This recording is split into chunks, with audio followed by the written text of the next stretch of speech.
ഞാൻ ഈ പറയുന്ന ലക്ഷണങ്ങൾ ഉണ്ടെങ്കിൽ ഉറപ്പിച്ചോ, നിങ്ങളുടെ സെപ്റ്റിക് ടാങ്ക് സിസ്റ്റം തകരാറാണ്, അതിൽ തകരാറിലേക്ക് ആയിക്കൊണ്ടിരിക്കുകയാണ്.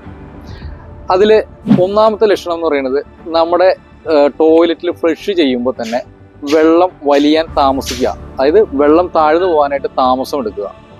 രണ്ടാമത്തെ ലക്ഷണം എന്ന് പറയുന്നത്, ഈ നമ്മൾ വെള്ളം ഈ ഫ്ലഷ് ചെയ്യുന്ന സമയത്ത് ഒരു ഗാർഗ്ലിംഗ് സൗണ്ട് കേൾക്കുക. പിന്നെ മൂന്നാമത്തെ ലക്ഷണം എന്ന് പറയുന്നതാണ്, നമ്മൾ ഫ്ലഷ് ചെയ്ത ശേഷവും ഈ ടോയ്ലറ്റിൽ വെള്ളം നിറഞ്ഞു തന്നെ കിടക്കും.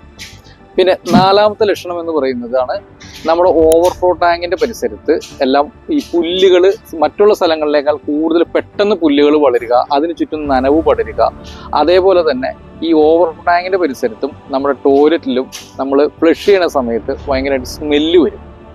ഈ ഓവർഫ്ലോ ടാങ്കിന്റെ സ്ഥലത്ത് ചിലപ്പോൾ അതിൽ ഈ ഫ്ലഷ് ചെയ്യാത്ത സമയത്തും സ്മെല്ല് വരാം. അപ്പൊ ഇങ്ങനെയൊക്കെയുള്ള ലക്ഷണങ്ങൾ കാണുകയാണെങ്കിൽ ഉറപ്പിക്കാം നമ്മുടെ സെപ്റ്റിക് ടാങ്ക് സിസ്റ്റം തകരാറിലാണ്.